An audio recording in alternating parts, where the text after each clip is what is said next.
This is kind of a what the heck is that kind of a video. So what I've done is I've taken the 7 bricks that I soldered together and stacked them on top of each other. I put hot melt glue only where the different bricks are at, and that was strictly to hold them temporarily until I could wrap it with this gaffer tape. This is 3-inch gaffer tape that's around there. Why am I using gaffer tape? Because Renoa Super Genius told me to. That's why. Whatever he says has turned out pretty good so far. So whatever he does, I tend to follow.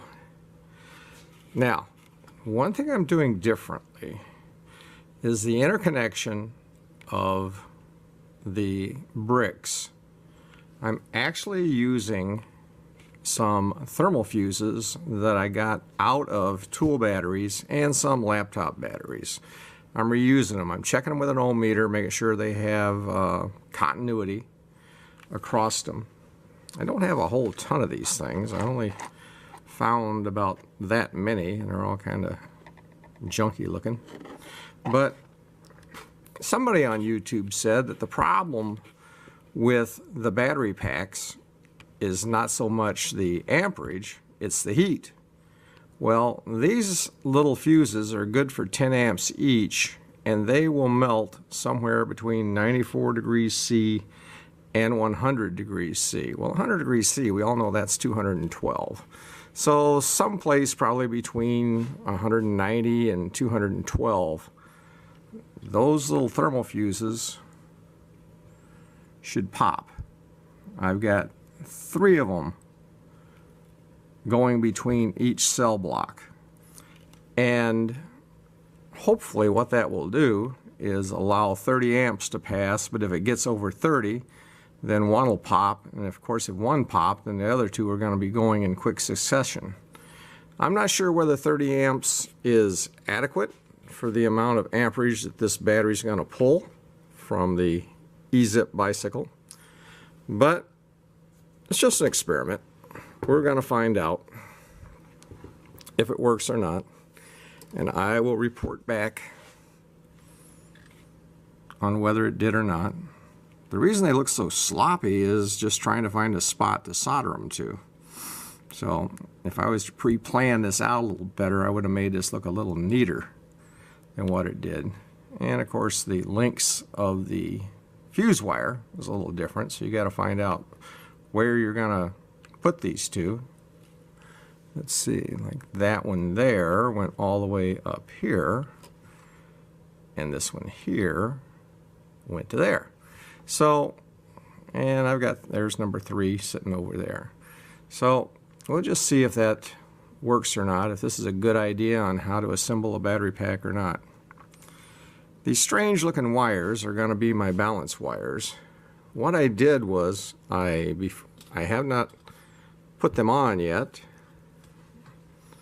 I have it ready, I have it sitting here. Got it marked. And the red is the plus, the black is the minus, so that'll be my first negative, is that one right there. So I got 7 different colors of wires, and I wrote down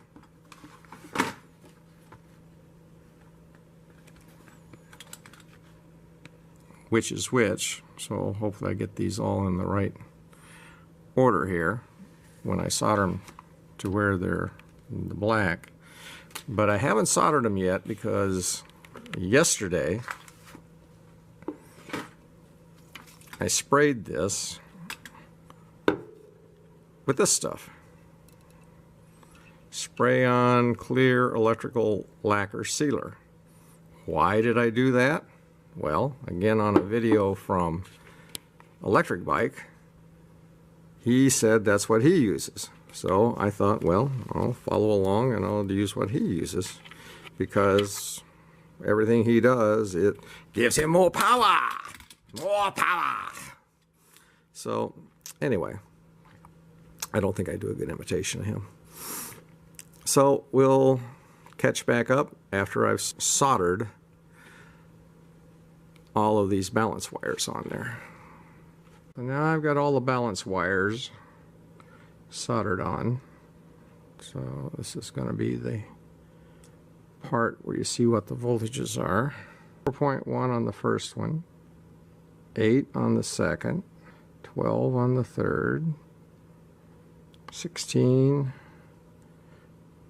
on the fourth, 20 on the fifth, and 24 on the sixth, because I can only balance charge 6 cells because I have the IMAX B6.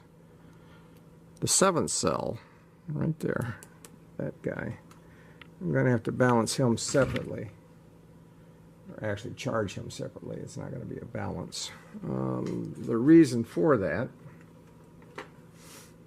is because I don't have a 7-cell charger. Now, you might say, well, you cheapskate, why didn't you buy a 7 or 8 cell charger? Well, the fact is I did. I bought a Turnigy AccuCell 8-cell charger, and it didn't work. The voltages were out of whack. Tried calibrating it, couldn't calibrate it, so I just sent it back and got a refund for it. So now I'm stuck with having to hook and unhook the 7th cell in order to be able to charge these 6 and balance these 6. It's the best I can do for right now. I'll see about it later. The other thing is yes, I know that is a red wire going to my ground, but all I had was this kind of a reddish pink colored number 10 gauge wire, so I'm just going to get a paintbrush and some black paint and paint that black, and then I'll be in compliance. I really want to be in compliance with that officer. You know, to be in full compliance, but must have slipped my mind. So maybe the best thing to do would be to take care of that right here in Brainerd. I've got the battery put together. I put the balance leads on it, and thought I would try to give it a balanced charge. Guess what I ran into? Up in the upper left-hand corner, you see it says it's fully charged.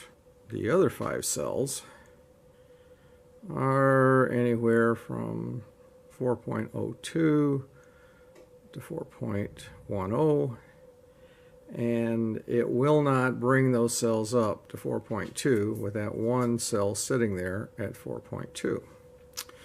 So, what to do?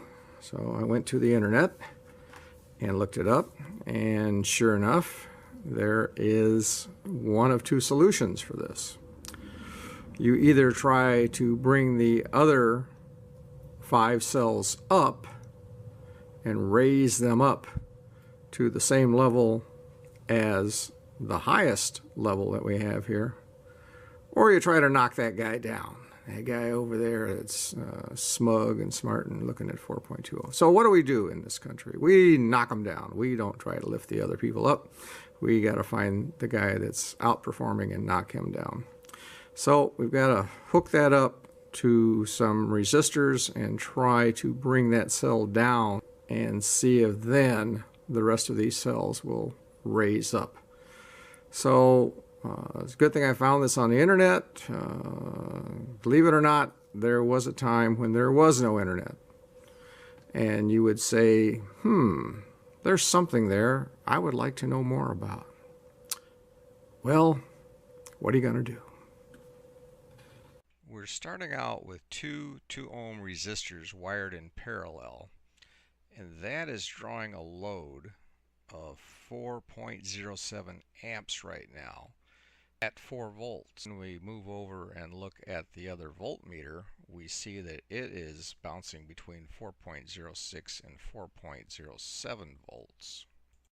The resistors are attached to the end bank of batteries. We've got the resistors and the voltmeter attached to the positive end on one side and to the negative end on the other side. Okay, that cell that was high is now down to 4.02 volts, according to this voltmeter. Now, I don't really think that my IMAX B6 was telling me the truth about that one cell being at 4.2 volts. And that's why I don't really trust the IMAX or the Turnigy. It seems like you don't get the truth on some of these things that you're trying to find. And a bad truth is better than a good lie any day of the week. So we'll hook it back up and see what happens now. There you go. Now, you just saw that the one that was at 4.2 was down to 4.02. And now I just hooked it back up to the IMAX, and now it's 4.14. So the difference between 4.14, right there, my cell that was too high, and 4.02 is quite a significant voltage difference. So I wouldn't really trust the IMAX, the readings you get when you get the dischargers, and it says that it's 2,125 milliamps. How do you really know that's the truth? I want the truth! If you use the resistors, then at least you're getting closer to the truth. Now, I realize that you start off at 4 volts into 1 amp. When that drops to 3 volts, and you're not going to be drawing 1 amp anymore. But the point is that it's consistent through its discharge on all those cells.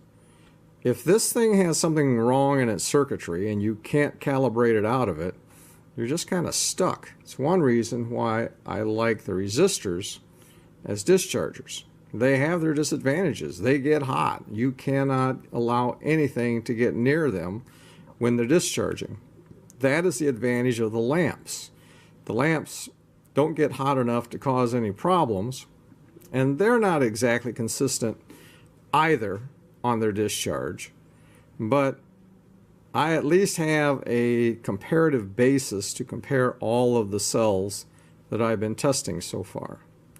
So we're going to see if this thing will now, since I dropped that voltage down on the one bank of cells that was too high and wouldn't allow the other ones to charge back up. See now if this will allow this to charge all these cells up to 4.2.